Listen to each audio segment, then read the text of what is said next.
kanyo. Eye kanyo kore ka ng'waduoge i salary, wachope salary. Koro wawach kata ni en 2 trillion divided by 365. Iyudo ka it's somewhere to do with 6 point something trillion. 6 point something per day, a billion per day. Koro 6 billion per day, actually it's around 5 billion. 5 billion per day ni kigoe by a week. Eko biro gimoro 30 billion. Eka koro angi choke morom michul loan. To loan e higa chiel, Cleophas, wachulo loan over 1 trillion. Nikech wan gi loan maoko gi loan ma local. Loan maoko wachulo gi dollar te.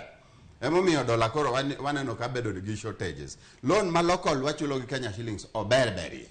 Koro chuno ni modong cha. Emang iman rigo, imiyo jo county margi, imiyo salaries margi, imiyo agencies margi. Ema kori man rigo. So the point of the matter is we have a cash flow problem. We are locked gidoluo. Wan ge shida mangongo ni waonge pesa. Agulo tuch. To shida ni is what is the reason why jogi no me telo. Nigi donje telo. Nikech wan ge shida. Gilos